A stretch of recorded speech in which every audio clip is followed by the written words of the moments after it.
बांझ, रुला देने वाली कहानी। 14 साल की उम्र में जब खेलने कूदने की उम्र होती है तब रिश्ता हो गया। उस समय सभी लड़कियों की शादी 12-13 साल की वर्ष में ही कर दी जाती थी। शादी का मतलब भी पता नहीं होता था, बस ये सोचकर खुश होते थे कि नए नए कपड़े मिलेंगे।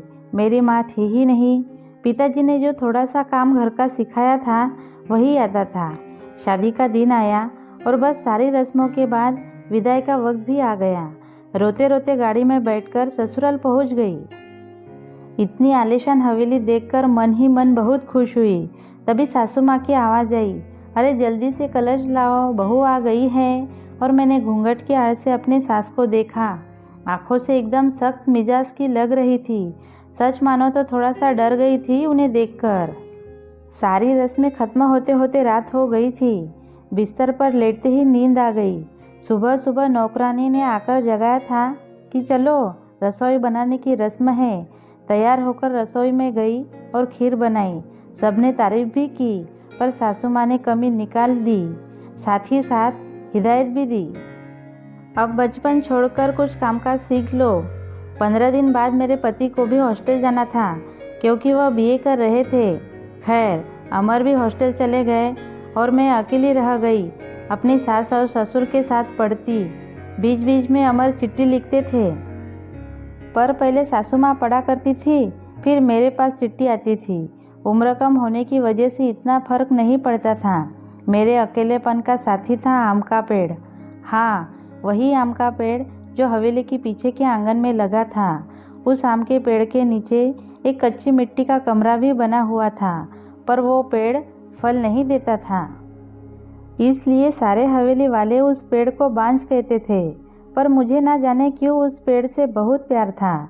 जब काम से निवृत्त होकर कुछ फुर्सत के पल मिलते थे तो एक वही पेड़ मेरा साथी होता था। उसको देखते हुए मैं अपनी सारी थकान भूल जाती थी। 2 साल बीत गए और मैं 16 की हो गई। अमर की भी बीए की पढ़ाई पूरी हो गई थी। आज अमर वापस आ रहे थे। सासू माँ सुबह से ही तैयारी में लगी हुई थी। खुद ही रसोई में जाकर जायजा ले रही थी। मैं भी बहुत खुश थी कि अब मुझे अकेले नहीं रहना पड़ेगा। 16 सिंगर के साथ मैं पूर्ण स्त्री की तरह महसूस कर रही थी। आज मांग का सिंदूर कुछ अलग ही लालिमा लिए हुए था। शायद वही लालिमा मेरे चेहरे पर भी दिख रहा था। तभी तो मेरे सास ने मुझसे कहा कि जा अपनी नज़र उतरवा ले, अमर आ गए हैं। हवेली की हलचल से पता चल गया था। मुझे खाने पीने से फुर्सत होकर सब आराम करने चले गए। अमर भी कमरे में आ गए थे और मैं बस शर्म से लाल हुई जा रही थी। तभी अमर ने मुझे तोहफा दिया, एक सुंदर लाल साड़ी। पर मेरे लिए तो अमर का वापस आना ही सबसे बड़ा तोहफा था। हमने ढेर सारी बातें की, जिनमें से कुछ शिकायतें थी, कुछ प्यार भी था। समय बीतता गया और 2 साल कैसे बीत गए पता ही नहीं चला। अमर और मैं एक दूसरे के साथ बहुत खुश थे।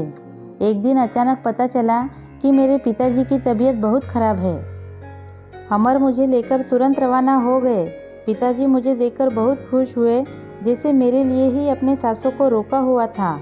और फिर मुझे अमर के हवाले करके वो इस दुनिया से चले गए। भीगी आंखों से अपने पिताजी को विदा किया। अब मेरा सब कुछ अमर और उसका परिवार ही था। समय गुजरता गया और अमर ने अपनी लॉ की पढ़ाई भी पूरी कर ली और अब वह सरकारी वकील कहलाने लगे थे। पर भगवान ने मुझे अभी तक संतान सुख नहीं दिया था। अभी तो सासू माँ दबी दबी जुबान में बोलती थी, पर धीरे धीरे उन्होंने अपना रुख कड़ा कर लिया। अमर बहुत व्यस्त रहते थे अपने काम में, तो वो मेरे पीछे सारा दिन पड़ी रहती थी। धीरे धीरे सारे गांव में यह बात फैल गई कि हवेली की बहू बांझ है। ये शब्द मुझे तीर की तरह चुभता था, लेकिन मैं कुछ कह नहीं पाती थी, सिर्फ आंसुओं से दिल हल्का करती थी। अमर मुझे दिलासा देते थे, पर लोगों का व्यवहार अंदर ही अंदर मुझे खोखला कर रहा था। अभी मेरी उम्र ही क्या थी, सिर्फ 19 साल, और लोगों ने मुझे बांझ बना दिया। बचपन से ही शरीर से दुबली पतली थी मैं। फिर माँ के मरने के बाद ठीक से पालन पोषण भी नहीं हो पाया था। एक दिन अमर जब दोपहर के खाने पर घर आए तो सासू माँ ने फरमान सुना दिया कि हम अमर की दूसरी शादी करेंगे। उफ, इतना बड़ा धोखा अमर कैसे दे सकते हैं मुझे? नहीं, ऐसा नहीं हो सकता। बत्ती बुझा दो धानी, मुझे सोना है। अमर, कुछ बात करनी है आपसे। मैं थक गया हूँ, जाओ मुझे सोने दो। अमर, क्या आप दूसरी शादी करेंगे? धानी, मैंने कहा ना मुझे सोने दो, मैं थक गया हूँ। मैं तुम सब लोगों की चिक चिक सुनते सुनते, उधर माँ है और इधर तुम परेशान करती हो। मेरा मन करता है आत्महत्या कर लूँ। नहीं अमर, ऐसा मत कीजिए। मैंने अमर के मुंह पर हाथ रखते हुए कहा, आपके अलावा अब कौन है मेरा? धानी करवट लेकर सारी रात आंसू बहाती रही और जब सुबह उठी तो एक टूटी हुई औरत बनकर, जो मजबूर होकर हर चीज़ से समझौता कर लेती है। सारी रात यही सोचती रही कि शायद अमर ने भी मौन स्वीकृति दे दी है दूसरी शादी के लिए, पर उसे ये कहाँ मालूम था कि उसकी माँ ने किस हद तक उसे मजबूर किया है दूसरी शादी के लिए। 1 महीने के अंदर ही अमर की दूसरी शादी गेंदा से हो गई। गेंदा अमर की माँ की दूर की रिश्तेदार की बेटी है। धानी, अपना सामान इसके पीछे वाले कमरे में रख ले। आज से गेंदा इस कमरे में रहेगी अमर के साथ, सासू माँ ने कहा। कैसे छोड़ दूँ ये कमरा? नहीं, ये मेरा कमरा है, जिसे जहाँ जाना है जाए। पर फिर ख्याल आया कि जो विवाह करके इस घर में लाया था, जब वही मेरा नहीं है तो ये कमरा कैसे मेरा हो सकता है? ऐसा सोचते हुए आंखों में आंसुओं का सैलाब उमड़ पड़ा। सिंदूर की डिब्बी और कुछ कपड़े लेकर कच्ची मिट्टी के कमरे की तरफ बढ़ गई। सामान एक कोने में रख कर खिड़की पर बैठ गई और उस आम के पेड़ को देखते हुए उसको निहारने लगी। इससे दुख कुछ कम हो जाए, इसे किस्मत कहो या कुछ और, आज मेरी हालत भी इस पेड़ की तरह हो गई है। अकेला, बेसहारा, जैसे यह अभी तक अपने अस्तित्व को बचाने में असफल रहा है, क्या मैं इसी की तरह आदिम और मजबूत रह सकूंगी या फिर किसी कमज़ोर लता की तरह मुरझा जाऊंगी और अस्तित्व खो दूंगी? ऐसा नहीं होगा, मैं मजबूत रहूंगी। जब ये बेजुबान पेड़ सबसे लड़ सकता है तो मैं भी मजबूत रहूंगी।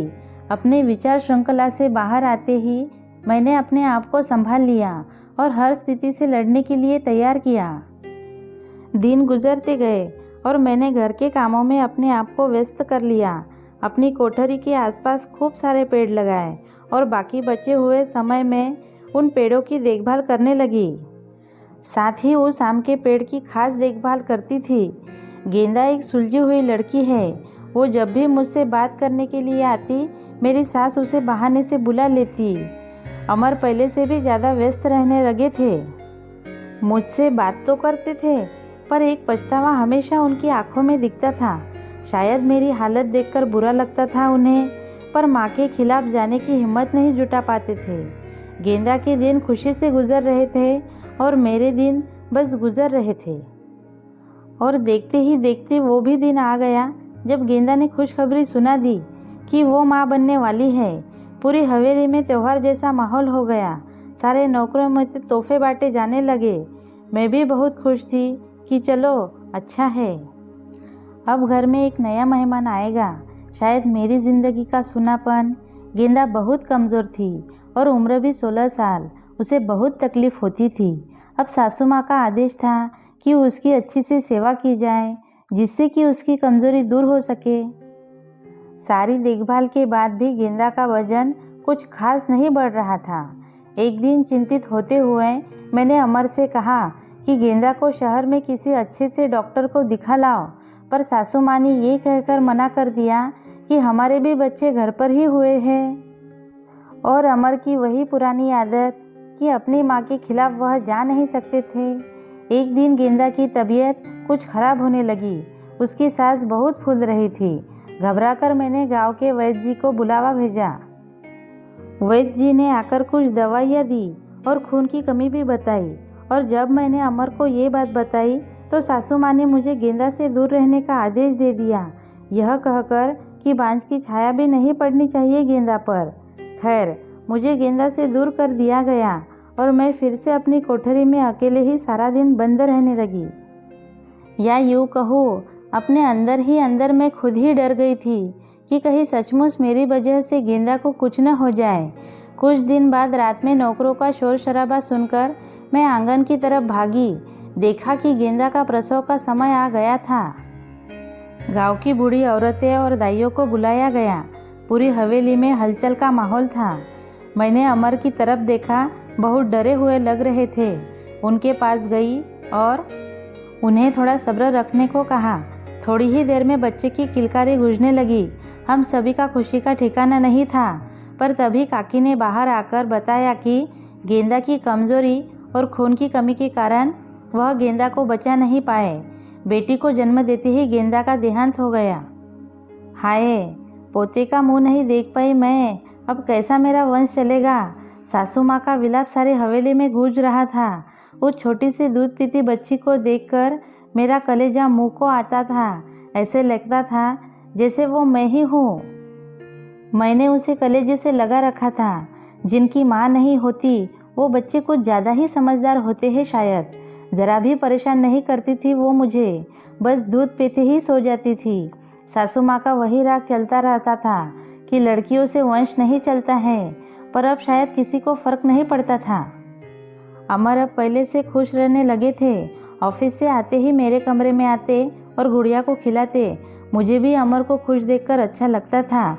साल बीत चुका था गेंदा को गए हुए और गुड़िया को आए हुए। आज गेंदा की बरसी है। हवेली में छोटी सी पूजा रखवाई है मैंने। पंडित जी के आते ही सासू माँ ने प्रश्न किया कि क्या मैं जीते जी पोते का मुंह नहीं देख पाऊंगी, और पंडित जी ने उसके लिए कुछ ग्रह शांति के उपाय बताए।